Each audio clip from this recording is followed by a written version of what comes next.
দর্শক আমন্ত্রণ জানাচ্ছি ব্যবসা বাণিজ্য আর অর্থনীতির সবশেষ সংবাদ নিয়ে নিউজ 24-এর নিয়মিত আয়োজন বিজনেস আওয়ারের সাথে আছে হোসাইন শাহাদাত।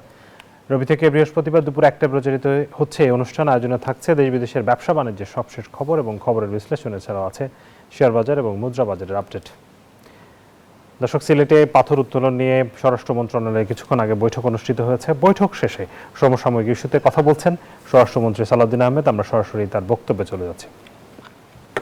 আমরা একটা এই পাথর সংক্রান্ত পাথর আহরণ এবং পরিবেশ সংরক্ষণ এবং আইন শৃঙ্খলা নিয়ন্ত্রণ এই বিষয়ে আমরা কিছু নীতিগত সিদ্ধান্ত নেওয়ার বিষয়ে বসছিলাম।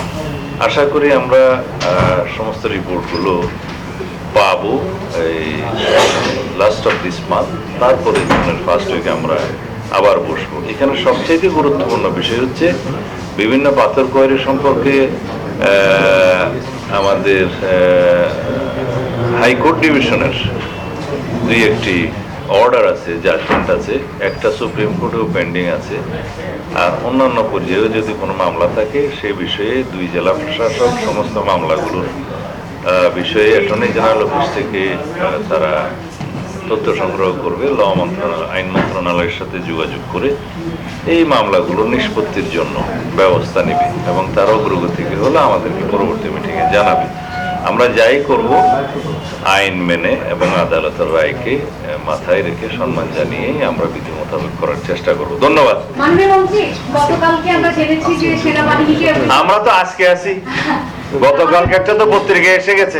আমরা ওই বিষয়ে কোনো প্রেস ব্রিফিং করিনি, ওই বিষয়ে আমরা কোনো প্রেস ব্রিফিং করিনি।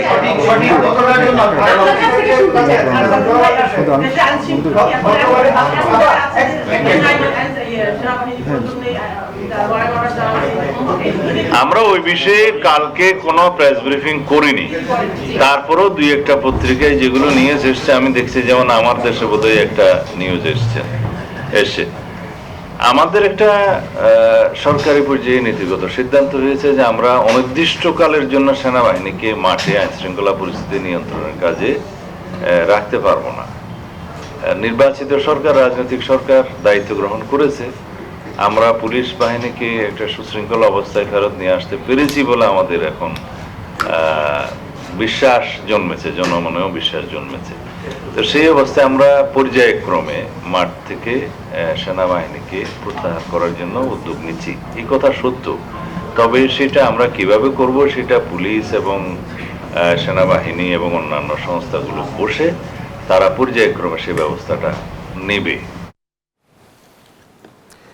নবায়নযোগ্য উৎস থেকে আগামী 5 বছরে 10,000 মেগাওয়াট বিদ্যুৎ উৎপাদনের লক্ষ্য পূরণে এ খাতে নীতিগত সহায়তার আশ্বাস দিয়েছেন বিদ্যুৎ ও জ্বালানি মন্ত্রী ইকবাল হাসান মাহমুদ।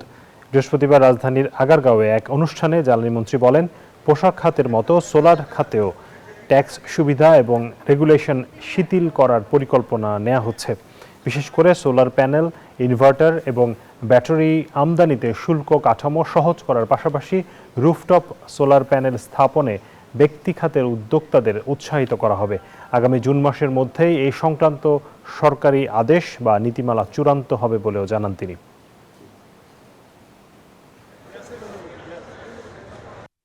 এই সোলার পাওয়ার করে যদি আপনারা ব্যাটারিটা ইউজ করেন তাহলে হয়তো আমাদের এই যে পিক আওয়ারে আমরা এই বিদ্যুৎটা নিয়ে আমরা ব্লেন্ড করতে পারি। তো সেইটার আমরা আপনাদেরকে পলিসি সাপোর্ট দেব, আপনাদেরকে যাতে ট্যাক্স বেশি না দিতে হয় সেই জন্য আমরা আলোচনা করছি। আমি আশা করি যে এই মাসের মধ্যে আমরা একটা পলিসি তৈরি করতে পারবো। জি জি, শোনা যাচ্ছে। আমি তাহলে মন্দা অবস্থা কাটিয়ে এবার ইতিবাচক ধারায় ফিরেছে সরাসরি বিদেশি বিনিয়োগ বা এফডিআই। 2025 সালে দেশে সরাসরি বিদেশি বিনিয়োগ বেড়েছে প্রায় 40%। পুনর্বিনিয়োগ এবং আন্তঃকোম্পানি ঋণের উপর ভর করেই মূলত বিদেশি বিনিয়োগে এরকম বড় উল্লম্ফন দেখা গেছে। বাংলাদেশ ব্যাংকের সর্বশেষ প্রতিবেদনে এ তথ্য তুলে ধরা হয়েছে। প্রতিবেদনে বলা হয়েছে, দেশে 2025 সালে 177 কোটি 4 লাখ মার্কিন ডলারের নিট এফডিআই এসেছে। আগের বছরের চেয়ে যা প্রায় 50 কোটি ডলার বেশি। জানা গেছে, গত বছর একটি বহুজাতিক ব্যাংক তাদের মুনাফার অর্থ বাংলাদেশ থেকে ফেরত নেয়নি। এ অর্থ তারা এই অর্থ তারা এদেশেই পুনর্বিনিয়োগ হিসেবে দেখিয়েছে। এছাড়া সুদের হার বেশি থাকায় অনেক বিদেশি কোম্পানিও বাংলাদেশে তাদের সহযোগী প্রতিষ্ঠানকে ঋণ দিয়েছে, যা বিনিয়োগ আকারে দেখানো হয়েছে। মূলত এ দুটি কারণে বিদেশি বিনিয়োগে বড় প্রবাহ দেখা গেছে। তবে গত বছরের তুলনায় দেশে নতুন বিদেশি ইকুইটি ক্যাপিটাল বিনিয়োগও বেড়েছে।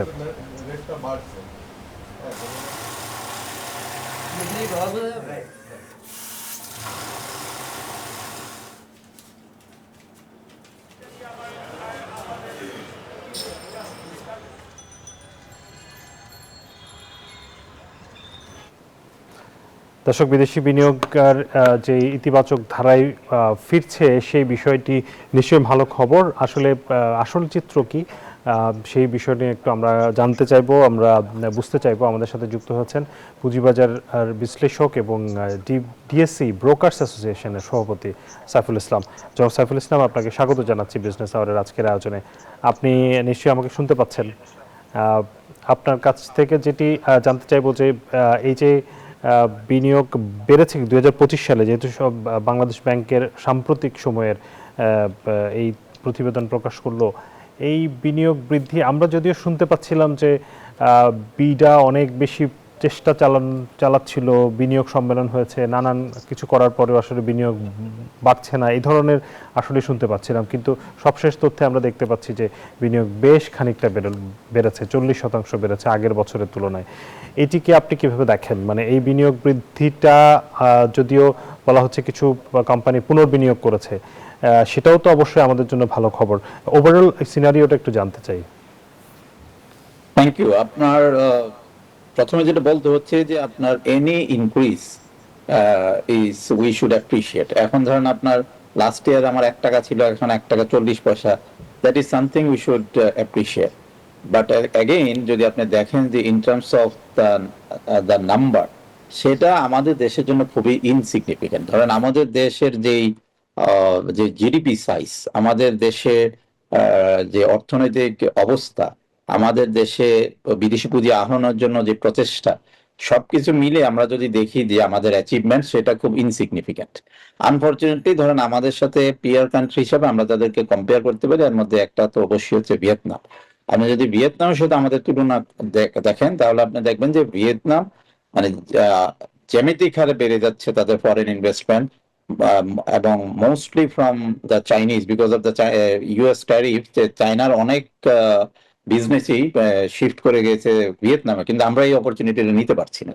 আর অন্যান্য দেশ থেকেও আমরা কাঙ্ক্ষিত যে বিনিয়োগ আহরণ করার কথা, সেটাতে আমরা অনেক অনেক অনেক দূর পিছিয়ে। তো যাই হোক, এতদিন পর্যন্ত তো আমরা সবাই জানি যে উই হ্যাড ইস্যুস, যে আমাদের এখানে ইলেকশন নিয়ে প্রশ্ন ছিল, ডেমোক্রেসি নিয়ে প্রশ্ন ছিল, দেন আপনার কেয়ারটেকার গভর্নমেন্টও is not a stable government. সবকিছু পেরিয়ে আমরা এবছর we got a stable government through a credible election. এখন আমরা আশা করতে পারি যে এখন আমাদের যে উদ্যোগটা নেওয়া হবে, সেটা যদি সঠিক, উদ্যোগটা যদি সঠিক হয়, তাহলে আমাদের মনে হচ্ছে যে নেক্সট ইয়ার থেকে আমাদের পুঁজি আহরণের যে প্রচেষ্টা, সেটা মোটামুটি ভাবে আমরা সফলতার দিকে যাওয়ার চেষ্টা করা উচিত। কারণ আমাদের যে অর্থনৈতিক অবস্থা, এতে বিদেশি বিনিয়োগ ছাড়া আমাদেরকে ঘুরে দাঁড়ানো, ইভেন টু সাম এক্সটেন্ট টিকে থাকাটা ইজ ভেরি চ্যালেঞ্জিং। আমাদের এটা একমাত্র প্রচেষ্টা উচিত, যারা নীতি নির্ধারক আছেন, যারা সংশ্লিষ্ট মন্ত্রণালয় বা যেখানে আছেন, বিডাতে আছেন বা অন্যান্য বাংলাদেশ ব্যাংকে আছেন, আমাদের সবাই যেটা বলে যে আপনি 2 দিন আগেও দেখবেন যে আপনার এক Japanese, one of the Japanese JETRO যেটাকে আমরা বলি, তাদের থেকে যেটা বলেছে সেটা হচ্ছে যে রেড টেপ। এই রেড টেপ থেকে না বেরিয়ে আসতে পারলে, সবগুলো ব্যাপার যদি আমরা ইজি না করি, তাহলে আমাদের কাঙ্ক্ষিত লক্ষ্যের কাছাকাছি আমরা পৌঁছতে পারবো না। এখন আপনার নতুন সরকার আসছে, আমরা আশা করবো যে সবকিছু রিভিউ করা হবে এবং ওইভাবে আমাদের পলিসিগুলি তৈরি করা হবে। ধন্যবাদ। আপনাকে ধন্যবাদ, আপনি থাকুন আমাদের সাথে। আমরা এই মুহূর্তে যেতে চাই বাংলাদেশ চীন মৈত্রী সম্মেলন কেন্দ্রে। সেখানে নাগরিক প্ল্যাটফর্ম আয়োজিত প্রাক বাজেট আলোচনা চলছে। আসন্ন বাজেটে শিক্ষা খাতে সরকারের অগ্রাধিকার এবং বাস্তবতা শীর্ষক এই সংলাপে এই মুহূর্তে কথা বলছেন শিক্ষা প্রতিমন্ত্রী ববি হাজ্জাজ। আমরা তার বক্তব্যে চলে যাচ্ছি সরাসরি। আমাদের রিসোর্স কনস্ট্রেইনটস আছে, আমাদের সিস্টেমিক অনেক ফেইলিয়ার্স আছে। সেই কারণে আমাদের অনেক খারাপ অবস্থা আছে, যেটা থেকে আমাদের বেরিয়ে আসতে হবে। কিন্তু আপনি জাতিগতভাবে যদি আমাদেরকে এভাবে ডিফাইন করা শুরু করেন, তাহলে আমরা আর এখান থেকে বেরিয়ে আসতে পারবো না। জাতিগত এরকম কোনো নেগেটিভ ডেফিনিশন আমাদের নাই। আমি শক্তভাবে দ্বিমত পোষণ করছি ওনার সাথে। এবং একই সাথে উনি একটা কথা বলেছেন, এবং এটা শুধু মাসুদ সাহেবের জন্য বলছি না, উনি হয়তো গল্পে গল্পে বলেছেন, কিন্তু আমাদের একটা প্রবণতা আছে এই কথাগুলো বলা। বাঙালি জাতি টাইনা নামাবে, এটা করবে সেটা করবে। না ভাই, আমরা এই ধরনের জাতি না। অনেক কষ্ট করে আমরা অনেক দূরে এসেছি এবং আরো অনেক দূরে যাব। এটা দেখেন ভাই, জার্মান ভাষায় মানে ওয়ার্ল্ডের থার্ড আপনার ইন্ডাস্ট্রিয়ালাইজড নেশন, এবং ইন্ডাস্ট্রিয়ালাইজেশন তারা করেছিল 20 বছরে। জার্মানিতে একটা শব্দ আছে শডেনফ্রয়েডে। এই শডেনফ্রয়েডের মানেও কিন্তু একই জিনিস ভাই, পরশ্রীকাতর। অন্য কারো ভালো হলে আমার খারাপ লাগে। ওদের একটা ভাষা আছে, মানে একটা শব্দ আছে, শক্ত শব্দ আছে। তার মানে কি এই জিনিসটা আমি শুধু জার্মানিকে ছোট করছি, এটা সবার আছে ভাই। আলাদা করে আমাদের জাতিকে নিন্দা করার মতো কিছু নাই। যাক, চলে যাই ভেরি কুইকলি। হ্যাঁ, ওই তো, ওই যে পরশ্রীকাতর, ভালো কিছু হলে আপনার খারাপ লাগে আর কি। কিন্তু আরেকটা জিনিস তার সাথে দ্বিমত পোষণ করছি, সরকারি চাকরি দলীয়করণ। সরকারি চাকরি দলীয়করণ এগেন আমরা চাই না কখনো হোক, আমরা আসলে চাই না কখনো হোক। আমাদের প্রচেষ্টা থাকবে সরকারের পক্ষ থেকে যেন না হয়। তবে আরেকটা জিনিস বলি, যে মাসুদ সাহেব যে বললেন সুযোগ পেলাম কোথায়, 3 মাস হয় না সরকার আসছে, এখানে দলীয়করণ করার সুযোগ আসলো কোথায়, যে উনি যে কমপ্লেন করলেন। সো এটা বাদ দিয়ে আমরা পরে চলে যাচ্ছি আমাদের ফুরুকাওয়াসানের পয়েন্টে গেন। উনি বাংলায় ইংরেজিতে বলেছেন, তবু আমি বাংলায় বলছি। কনস্টিটিউশনে এডুকেশন বাজেট রিলেটেড, জি আচ্ছা, ওনাকে ট্রান্সলেশন দেওয়া হচ্ছে, আলহামদুলিল্লাহ। এডুকেশন বাজেট আমাদের, বা এডুকেশন রিলেটেড আমাদের কনস্টিটিউশনে যা আছে, এগেন বিজ্ঞ আইনজীবী এখানে আছেন, সেটা একটা ভিন্ন আলোচনা। তবে অধিকার হিসেবে আমাদের কনস্টিটিউশনে আছে। তো অধিকার হিসেবে যেহেতু আছে, বাজেটটা যেটা আলোচনা, এটা আমরা না গেলেও যে হতে পারে, গেলেও হতে পারে। ইদার ওয়ে আমাদের সরকার, আমরা প্রতিজ্ঞাবদ্ধ আমাদের বাজেট বাড়ানো, এবং সেটা যেন সঠিকভাবে মূল্যায়ন হয়। দর্শক, আমরা শুনছিলাম শিক্ষা প্রতিমন্ত্রী ববি হাজরা, তিনি বলছিলেন আগামী বাজেটে শিক্ষার বরাদ্দ বাড়তে পারে। এটি অবশ্যই একটি ভালো খবর, এবং সেটি যথাযথ ব্যবহারের কথাও তিনি বলছেন। আমরা আবার আলোচনায় ফিরতে চাই। আমাদের সাথে আছেন ডিবিএ ব্রোকার্স অ্যাসোসিয়েশনের সভাপতি সাইফুল ইসলাম। জনাব সাইফুল ইসলাম, আপনাকে আবারও স্বাগত জানাচ্ছি। আমরা বিনিয়োগ নিয়ে আলোচনা করছিলাম। এই বিনিয়োগ বিভিন্নভাবে কিন্তু আমরা বিদেশি বিনিয়োগের কথা বলছি, কিন্তু যেই পরিস্থিতি আসলে গত 2-3 বছরে আমরা দেখেছি যে দেশি বিনিয়োগ আসলে খুবই স্থবির অবস্থায় আছে, এবং নতুন সরকার আসার পরে বিনিয়োগ আশা করা হচ্ছিল যে বিনিয়োগ অনেক বাড়বে, কিন্তু সেই জায়গাটা তো আমরা খুব বেশি গত 3 মাসে আমরা খুব বেশি কি আসলে দেখেছি? এবং যদি না দেখে থাকি, তাহলে সেটির আসলে পেছনে কারণ কি? বিনিয়োগ আসলে সেভাবে কেন বাড়ছে না? দেশি বিনিয়োগের কথা বলছি। ধন্যবাদ। দেশীয় বিনিয়োগের কথা যদি বলি, আপনার সেটা হচ্ছে দুইটা জিনিস। একটা হচ্ছে যে আপনার দেশীয় বিনিয়োগ তো কেয়ারটেকার গভর্নমেন্টের সময় একটা স্থবির অবস্থায় চলে গিয়েছে। আপনি জানেন যে একটা পলিটিক্যাল চেঞ্জ আসছে। পলিটিক্যাল চেঞ্জের কারণে অনেকেই যারা মানে ফ্যাক্টরি রান করছিল, যে আপনার some of them are not in the country, তো যারা এক্সপানশনে যাবে ব্যাংকের থেকে পর্যাপ্ত সুযোগ সুবিধা পাচ্ছিল না, কারণ আমরা একটা ব্যাংকিং গুলি তখন একটা রিফর্ম প্রসেসে চলে গেল বাই দ্য বাংলাদেশ ব্যাংক। এখন যেটা হচ্ছে, আপনি দেখেন যে আমাদের যে ব্যাংকিং সেক্টরের যে অবস্থাটা, সেটা হচ্ছে যে আপনার আজকের ব্যাপারটা আমি যদি বলি, প্রায় 18টা ব্যাংক চলে গেছে জেড গ্রুপে। আপনি জানেন যে তার মানে হচ্ছে যে 18 ব্যাংকের ঋণ প্রদানের সক্ষমতা আপনার আপাতত নাই বললেই চলে। তার মানে যে এখন আমার সক্ষমতা আছে এমন বাংলাদেশে কমার্শিয়াল ব্যাংক যদি আমরা দেখি 10 থেকে 12টার বেশি পাওয়া যাবে না। এই 10-12টা ব্যাংকও আপনার ঋণ দিচ্ছে না। এখন ঋণ ছাড়া তো আপনার কখনোই প্রাইভেট সেক্টর গ্রোথ আসবে না। আর শুধু যে দিচ্ছে না তাই না, আরেকটা জিনিস যেটা করছে যে প্রাইভেট সেক্টর ব্যাংকগুলি, রাইটলি অর রংলি, সেটা হচ্ছে যে ওনারা ডিপোজিট নিচ্ছে ফ্রম দ্য পাবলিক, এবং নিয়ে পুরো টাকাটাই ওনারা দিয়ে দিচ্ছে আপনার ট্রেজারি বন্ডে। So it's a very easy right for them, যে রিস্ক ফ্রি ইনভেস্টমেন্টে ওনারা চলে যাচ্ছে। সেখানে ওনারা প্রায় 10 থেকে 12% রিস্ক ফ্রি ইনকাম ওনারা করছে, ইন্টারেস্ট পাচ্ছে। And on the other hand ওনারা এই যে লোন বুক যেটা, সেটাকে স্কুইজ করে ফেলছে। তো এখন আপনার এই যে আমি যদি এক্সপানশনে যেতে চাই, আমার যে 6-7% গ্রোথে চলে আসছে প্রাইভেট সেক্টর গ্রোথ, সেটা তো কোনো অবস্থায় সাস্টেনেবল না একটা আমাদের মতো দেশের জন্য। আমাদের যে জনসংখ্যা, যে জিডিপি সাইজ, একটা রাইজিং ইকোনমি, এটাকে আমাদেরকে 14-15% নিয়ে যেতে হবে। 14-15% না নিতে পারে, আপাতত 10-12% নিয়ে ঠেকাতে হবে। এবং সেই ক্ষেত্রে যদি আমার আপনার ব্যাংকগুলি যদি এগিয়ে না আসে, তাহলে শুধুমাত্র এন্টারপ্রেনিয়ার যারা আছেন ওনাদের নিজস্ব পুঁজি দিয়ে ওই লেভেলে যাওয়া ইজ নেক্সট ইম্পসিবল।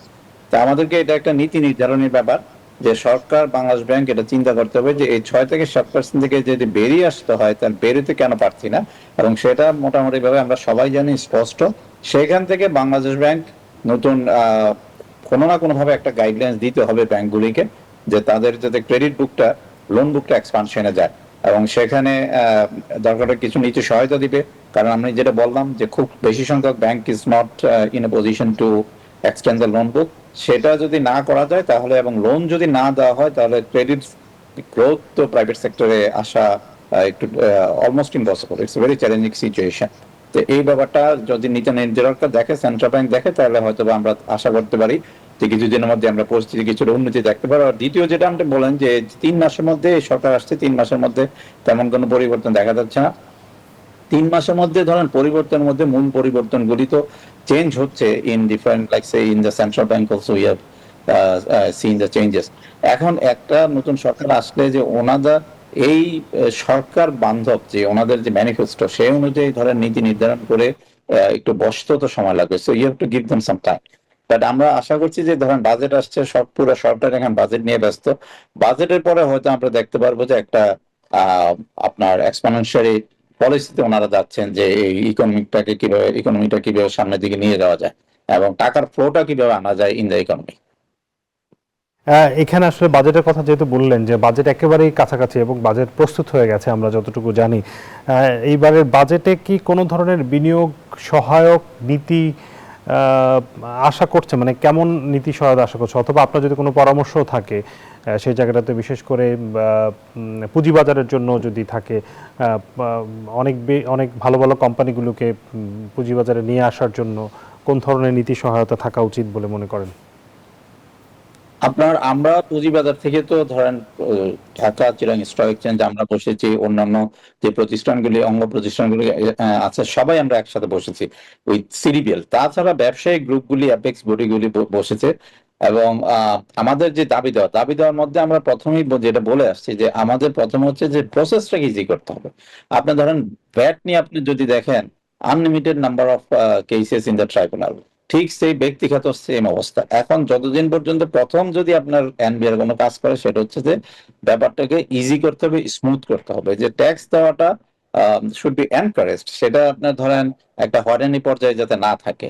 আর আপনার সবাই যে আমরা অনেক বেশি বেশি দাবি দেওয়া নিয়ে যাচ্ছি তা না। আমরা যেটা বলছি যে আপনার যেটা এই যে রেড টেপ থেকে বেরিয়ে আসতে হবে, ব্যাপারগুলি ইজি করতে হবে। যে আপনি যারা আপনার ইম্পোর্ট করে ওনারা বলছে যে ইম্পোর্ট করার পরে আপনার কোর্ট নিয়ে ঝামেলায় 15 দিন পর্যন্ত মাল পড়ে থেকে পোর্টে, এই যে জিনিসগুলি এগুলি ধরেন থেকে যদি আমরা বেরিয়ে আসতে না পারি তাহলে ব্যবসা বান্ধব একটা পরিবেশ তৈরি করতে হবে। এবং নতুন সরকার আসছে অনেকদিন পরে, this government is very much pro business friendly. তো সেই ক্ষেত্রে আমরা আশা করি। আর আপনার একটা জিনিস বলতেই হয় যে ধরেন আমি যে গোটা ডিসকাশনে গিয়েছি উইথ এনবিআর, যে NBR was very open and very encouraging.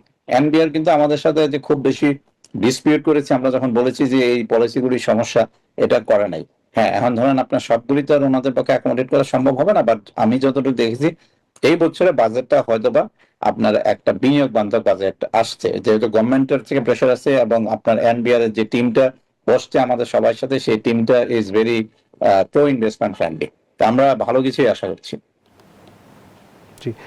জি, অবশ্যই আপনাদের এই পরামর্শ বা চাওয়াগুলো নিশ্চয়ই বাজেটে আমরা প্রতিফলন দেখতে পারবো, এমনটা আশা করতে পারি। আপনাকে অনেক ধন্যবাদ জনাব সাইফুল ইসলাম আমাদেরকে সময় দেওয়ার জন্য। আপনাদেরকে ধন্যবাদ, দর্শক মণ্ডলী ধন্যবাদ। আসসালামু আলাইকুম। ওয়ালাইকুম আসসালাম। দর্শক, আমরা আলোচনা করছিলাম আসলে বিদেশি বিনিয়োগের যে একটি ভালো খবর আমরা পেয়েছি। বাংলাদেশ ব্যাংক আমাদেরকে জানিয়েছে যে গত বছর বিদেশি বিনিয়োগ বেশ খানিকটা বেড়েছে, তবে বিশ্লেষক বা ব্যবসায়ীরা বলছেন যে এই বিনিয়োগ আসলে বাংলাদেশের মানে আরও অনেক বেশি, বাংলাদেশের যে অর্থনীতির আকার অনুযায়ী এই বিনিয়োগ আরও বেশি হওয়া উচিত, এবং সেই জন্য বিনিয়োগ বান্ধব পরিবেশ সৃষ্টি করা সরকারের জন্য বড় চ্যালেঞ্জ এবং দায়িত্ব। এরই সাথে বিরতি নিচ্ছি এবং এই পর্যায়ে আরও সংবাদ নিয়ে ফিরব কিছুক্ষণ পর। বিরতির পর আবারও স্বাগত জানাচ্ছি বিজনেস আওয়ারে। দেশে আবারও বেড়েছে মূল্যস্ফীতি। এপ্রিলে সার্বিক মূল্যস্ফীতি বেড়ে দাঁড়িয়েছে 9.04%। মার্চে যা ছিল 8.71%। বুধবার মূল্যস্ফীতির সর্বশেষ প্রতিবেদন প্রকাশ করেছে বাংলাদেশ পরিসংখ্যান ব্যুরো। এতে দেখা যায় এপ্রিল মাসে খাদ্য মূল্যস্ফীতি বেড়ে 8.39% দাঁড়িয়েছে, যা মার্চে ছিল 8.24%। খাদ্য বহির্ভূত মূল্যস্ফীতি বেড়েছে উল্লেখযোগ্য হারে 9.09% থেকে বেড়ে হয়েছে 9.57%। বিশ্লেষকরা বলছেন, মধ্যপ্রাচ্যের যুদ্ধ পরিস্থিতির প্রভাবে জ্বালানি সহ নিত্যপণ্যের দাম বৃদ্ধির প্রভাবেই বেড়েছে এপ্রিল মাসের মূল্যস্ফীতি।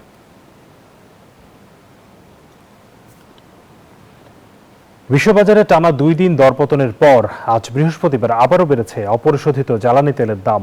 আন্তর্জাতিক বাজারে ব্রেন্ট ক্রুডের দাম ব্যারেল প্রতি $100 অতিক্রম করেছে। একই সঙ্গে ওয়েস্ট টেক্সাস ইন্টারমিডিয়েট WTI ক্রুডের দামও বেড়ে দাঁড়িয়েছে $96। স্থানীয় সময় বুধবার প্রেসিডেন্ট ট্রাম্প ইরানকে ঘিরে সম্ভাব্য একটি সমঝোতার ইঙ্গিত দেন। তিনি জানান, তেহরান প্রস্তাবিত চুক্তি মেনে নিলে হরমুজ প্রণালী আন্তর্জাতিক জাহাজ চলাচলের জন্য উন্মুক্ত করা হতে পারে। তার এই মন্তব্য প্রকাশের পরপরই বাজারে তেলের দামে বড় ধরনের পতন দেখা যায়। বুধবার এক পর্যায়ে ব্রেন্ট ক্রুড অয়েলের দাম 10% কমে ব্যারেল প্রতি $98 নেমে আসে। একই সময়ে WTI ক্রুডের দাম প্রায় 12% কমে দাঁড়ায় $89। তবে ট্রাম্প ইরানকে চুক্তি গ্রহণ না করলে আরও বেশি মাত্রায় বোমা হামলার হুমকি দেওয়ার পর থেকে আবারও বিশ্ববাজারে তেলের দাম বেড়ে $100 উপরে উঠে যায়। বিশ্লেষকদের মতে, ইরান, যুক্তরাষ্ট্র ও ইসরায়েলে চলমান উত্তেজনার কারণে হরমুজ প্রণালীতে জাহাজ চলাচল ব্যাহত হওয়ায় বিশ্ববাজারে তেল সরবরাহ নিয়ে উদ্বেগ তৈরি হয়েছে। চন্দ্রানী চন্দ্রা, নিউজ 24। জানাবো শেয়ার বাজারের খবর।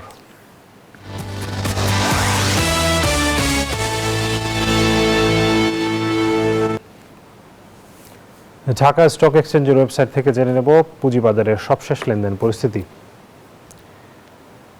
কিছুটা মিশ্র প্রতিক্রিয়া আমরা দেখতে পাচ্ছি এই মুহূর্তে ঢাকার পুঁজিবাজারে। প্রধান তিনটি সূচকের মধ্যে প্রধান সূচক নেতিবাচক, 4.5 পয়েন্ট কমে 5243 অবস্থান করছে ডিএসসি এক্স ইন্ডেক্স। তবে ডিএসসি সরিয়া ইন্ডেক্স কিছুটা বেড়েছে। অন্যদিকে DS30 কমেছে প্রায় 7 পয়েন্টের মতো। এখন পর্যন্ত যে লেনদেন হয়েছে তার পরিমাণ 674 কোটি টাকা। লেনদেনে অংশ নেওয়া কোম্পানিগুলোর মধ্যে 150টির দাম বেড়েছে, কমেছে 163টির এবং অপরিবর্তিত আছে 81টি কোম্পানির শেয়ারের দর। দেশের বাজারে আরেক দফা বাড়ল স্বর্ণের দাম। এবার ভরিতে 2216 টাকা বাড়িয়ে 22 ক্যারেটের 1 ভরি সোনার দাম 2,44,771 টাকা নির্ধারণ করা হয়েছে। নতুন এই দাম আজ থেকেই কার্যকর হয়েছে। বৃহস্পতিবার সকালে এক বিজ্ঞপ্তিতে তথ্য জানিয়েছে বাংলাদেশ জুয়েলার্স অ্যাসোসিয়েশন বাজুস।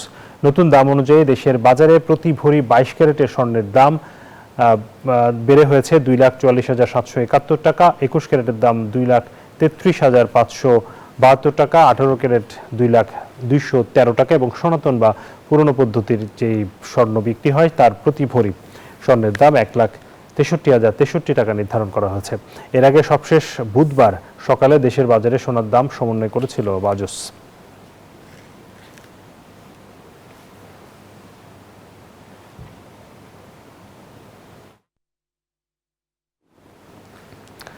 দর্শক, এই পর্যায়ে আমরা জেনে নেব পত্রিকার শিরোনাম, বাণিজ্য বিষয়ক যে সংবাদ তার শিরোনাম। শুরুতেই আমার হাতে রয়েছে দ্য বিজনেস স্ট্যান্ডার্ড। TBS তারা শিরোনাম করেছে, ডলারের চেয়ে ইয়েন ও ইউয়ানের ঋণ নেওয়া সাশ্রয়ী। ইআরডির বিশ্লেষণ।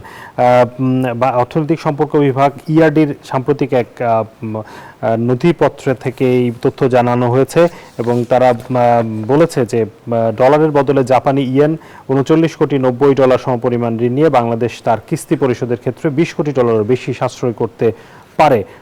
এইটি আসলে সরকারেরই নিজস্ব বিশ্লেষণ।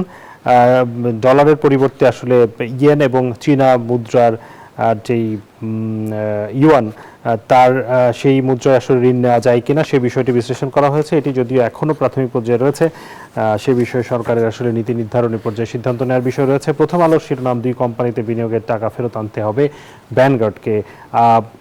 পুঁজিবাজারের একটি আইন লঙ্ঘন করে অতালিকাভুক্ত কোম্পানিতে বিনিয়োগ করা অর্থ সুদসহ ফেরত আনতে সম্পদ ব্যবস্থাপক কোম্পানি ভ্যানগার্ড অ্যাসেট ম্যানেজমেন্টকে নির্দেশনা দেওয়া হয়েছে। পুঁজিবাজার নিয়ন্ত্রক সংস্থা বাংলাদেশ সিকিউরিটিজ অ্যান্ড এক্সচেঞ্জ কমিশনের গতকাল বুধবারের এক সভায় এই সিদ্ধান্ত নেওয়া হয়। সভা শেষে বিএসইসির এক বিজ্ঞপ্তিতে তথ্য জানানো হয়েছে। সংবাদটি দৈনিক ইত্তেফাক। সৌদি থেকে এলো 1 লাখ টন তেল, উৎপাদনে ফিরছে ইস্টার্ন রিফাইনারি। আপনারা জানেন যে ইস্টার্ন রিফাইনারি বাংলাদেশের একমাত্র সরকারি তেল পরিশোধনাগার, যেটি বন্ধ হয়ে গেছিল জ্বালানি তেলের অভাবে, সেটি আবারও চালু হচ্ছে। এটি আমাদের জন্য ভালো খবর, এবং সৌদি আরব থেকে 1 লাখ টন তেল এসেছে, সেটিও ভালো খবর। দৈনিক বণিক বার্তা বলছে মূল্যস্ফীতি আবারও 9% ছাড়ালো, যেটি আসলে আমরা সংবাদেই বলছিলাম। এই মূল্যস্ফীতি এই মানুষের উপর আবারও একটি ধাক্কা দিতে যাচ্ছে। দৈনিক যুগান্তর বলছে পে স্কেল প্রথম ধাপে সুখবর পাচ্ছেন যারা। আপনারা জানেন যে পে স্কেল নিয়ে ব্যাপক আলোচনা হয়েছে, এবং অন্তর্বর্তী সরকারের আমলে এই পে স্কেল বাস্তবায়নের কথা উঠেছিল, কিন্তু তারা সেটি বাস্তবায়ন না করে এই সরকারের উপর ছেড়ে দিল। এই সরকার বলছে যে প্রথম ধাপে সবাইকে আসলে একসাথে এই পে স্কেলের আওতায় আনা সম্ভব হবে না। কাদেরকে আনা হবে সে বিষয় নিয়ে এই সংবাদটি করা হয়েছে। দর্শক, নিচ্ছি আরও একটি বিরতি, ফিরবো একটু পর। দর্শক, আমরা আবারও স্বাগত জানাচ্ছি আপনাদেরকে বিজনেস আওয়ারে। আমরা এই মুহূর্তে যেতে চাই বসুন্ধরা আন্তর্জাতিক কনভেনশন সেন্টারে। সেখানে কোঅপের অনুষ্ঠানে কথা বলছেন তথ্যমন্ত্রী। আমরা তার সরাসরি তার বক্তব্যে চলে যাচ্ছি। দিয়ে আমাদের সরকার দায়িত্ব গ্রহণ করেছে। এ পর্যন্ত কেউ আমাদের নির্বাচনের দিকে দেশে বিদেশে এক মুহূর্তের জন্য একটা বিষয় নিয়ে কিন্তু কেউ আঙ্গুল তুলতে পারেনি। এটা একটা বিরাট অর্জন, যা আমরা হাজারো শহীদের রক্তের বিনিময়ে অর্জন করেছি, এবং শহীদের রক্তের উপরে দাঁড়িয়ে এই নির্বাচন একটা রক্তস্নাত নির্বাচন। সে কারণেই নির্বাচন প্রক্রিয়াটা ছিল অনেক পরিচ্ছন্ন, সদ্য স্নান সমাপ্ত একটা নির্বাচন। সেই ধরনের একটা নির্বাচনের মধ্য দিয়ে যে সরকার দায়িত্ব নেয়, সেই সরকারের তথ্যমন্ত্রী হিসাবে আমি খুব ভালো করেই বুঝি যে এই গণমাধ্যমের যুগে জনগণের কাছে সার্বক্ষণিকভাবে স্বচ্ছ থাকা এবং জবাবদিহিতার প্রক্রিয়ার মধ্যে থাকাটা কত জরুরি। এবং আরো ভালো করে বুঝি যে আধুনিক ব্যবস্থায় কোনো সরকার সেই পরিমাণ ক্ষমতা রাখে না, কোনো রাষ্ট্র সেই পরিমাণ ক্ষমতা রাখে না যে পরিমাণ ক্ষমতা থাকলে সে তথ্য প্রবাহের বাইরে থাকবে, জবাবদিহিতার বাইরে থাকবে, এবং তার খুশি মতো সে সিলেক্টিভ ইনফরমেশন ফ্লোকে বজায় রাখবে এবং সিলেক্টিভ ইনফরমেশন ফ্লোকে সে অফ করে রাখবে। এটা সম্ভব নয়। শুধু আমাদের দেশের অভিজ্ঞতার কথা আমরা যদি বাদও দিই, সাম্প্রতিক কালের একেবারে আরব বসন্ত থেকে শুরু করে নেপাল পরিবর্তন পর্যন্ত যদি আমরা তাকাই, তাহলে আমরা যে কোনো সচেতন লোক বুঝতে পারবো যে power of communication, power of internet and power of digital platform আমাদের শুধুমাত্র রাজনৈতিক বাতাবরণকেই পরিবর্তন করে নাই, এমনকি আমাদের ব্যক্তিগত গোপনীয়তার জগৎকেও কিন্তু পরিবর্তন করে ফেলেছে। যে কোনো সচেতন মানুষই এখন অতীতের যে কোনো সময়ের চাইতে তার নিজস্ব যে অধিকার, একান্ত ব্যক্তিগত গোপনীয়তা, এ বিষয়েও কিন্তু সারাক্ষণ আতঙ্কিত থাকতে হয়। কেননা গণমাধ্যম প্রযুক্তি এবং ইন্টারনেটের যে নেটওয়ার্ক, সেটি এখন এতই শক্তিশালী এবং এতই স্বাধীন যে রাষ্ট্র সবসময় তা তার নিয়ন্ত্রণে রাখতে পারে না এবং পারবে না। এরকম একটা বাস্তবতাতে তথ্যমন্ত্রী হিসাবে আমার সামান্য জ্ঞান বুদ্ধি দিয়ে আমি যেহেতু এটা বুঝি, সে কারণেই আমি প্রথম দিন থেকেই প্রতিশ্রুতিবদ্ধ, এবং সে কারণেই মাননীয় প্রধানমন্ত্রীর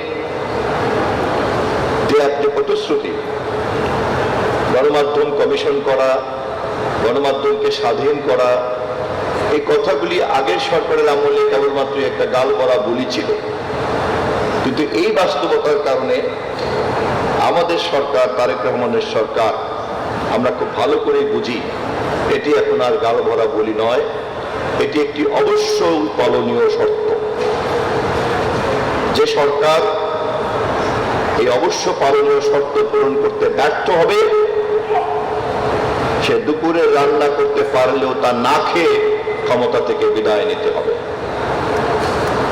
কেননা জনগণ যে কোনো মুহূর্তেই তথ্য প্রবাহের এই ক্ষমতার কারণে এমনভাবে সংঘবদ্ধ হতে পারে যে নির্বাচনের মেয়াদ বা সরকারকে নির্বাচন কত মেয়াদ দিয়েছে তা জিজ্ঞাসা করার সময় কিন্তু থাকবে না, অথবা সংবিধানে কতটুকু মেয়াদ নির্ধারণ করে দেয়া আছে তা কেউ জিজ্ঞাসা করার সময়ও পাবে না, যদি গণ অসন্তোষ ওই মাত্রায় তৈরি হয় কখনো এবং তা এত দ্রুত জনগণকে ঐক্যবদ্ধ করে ফেলতে পারে। আমি কথাটা বলছি এই কারণে যে আমাদের সরকার, যেহেতু আমরা এই পাওয়ার অফ কমিউনিকেশনটা বুঝি বলেই কিন্তু সমস্ত কমিউনিকেশনকে আমরা একটা সুস্থ নেটওয়ার্কের মধ্যে আনতে চাই। অবশ্যই আমরা নিয়ন্ত্রণ করতে চাই না, কিন্তু এক্ষেত্রে সকল অংশীদারদের জন্য একটা সমান্তরাল এবং পারস্পরিক স্বার্থ সম্পন্ন নীতিমালা তৈরি করতে হবে। রাজধানীর আইসিসিবিতে কেবল অপারেটর্স অ্যাসোসিয়েশন অব বাংলাদেশ আয়োজিত আইসিসিবি এক্সপো 2026-এর উদ্বোধনী অনুষ্ঠানে বক্তব্য রাখছিলেন তথ্যমন্ত্রী জহিরুদ্দিন স্বপন। তার বক্তব্যে ছিলাম এতক্ষণ। আসন্ন ঈদুল আজহাকে সামনে রেখে গবাদি পশু মোটা তাজাকরণ এবং স্বাস্থ্যসম্মত মাংস উৎপাদনে ব্যস্ত সময় পার করছেন টাঙ্গাইলের খামারিরা। জেলার বিভিন্ন এলাকায় ছোট বড় খামারিরা পশু মোটা তাজাকরণ এবং পরিচর্যায় দিনরাত পরিশ্রম করছেন। তবে গোখাদ্যের লাগামহীন মূল্য বৃদ্ধিতে দুশ্চিন্তায় প্রান্তিক খামারিরা। টাঙ্গাইল প্রতিনিধি আতিকুর রহমানের তথ্য ছবিতে ডেস্ক রিপোর্ট। কোরবানির ঈদকে সামনে রেখে পশু মোটাতাজাকরণ ও পরিচর্যা করে আসছে টাঙ্গাইলের প্রান্তিক খামারিরা। গবাদি পশুগুলোকে খাওয়ানো হচ্ছে দেশীয় খাবার, খড়, খৈল, ভুসি, গুড়ের চিটা, লবণ, চাল, ডাল ও ছোলার গুঁড়ো সহ চাষ করা নেপিয়ার ঘাস। তবে গোখাদ্যের দাম অস্বাভাবিক হারে বৃদ্ধি পাওয়ায় বিপাকে প্রান্তিক খামারিরা। থেকে আমরা কিছু উদ্বৃত্ত অন্যান্য জেলাতে আমরা রপ্তানি করতে পারবো। মৎস্য ও প্রাণী সম্পদ প্রতিমন্ত্রী বলেন, আসন্ন ঈদুল আজহা উপলক্ষে কোরবানির পশুর চাহিদা পূরণে দেশে পর্যাপ্ত গবাদি পশু মজুদ আছে। আমাদের সেটি বাংলাদেশের জন্য যথেষ্ট পরিমাণ রয়েছে। জেলা প্রাণী সম্পদ দপ্তরের হিসেব অনুযায়ী জেলায় কোরবানির জন্য প্রায় 2 লক্ষ গবাদি পশুর চাহিদার বিপরীতে টাঙ্গাইলের চর ও গ্রামাঞ্চলের খামারগুলোতে লালন পালন করা হচ্ছে 2,34,000 পশু।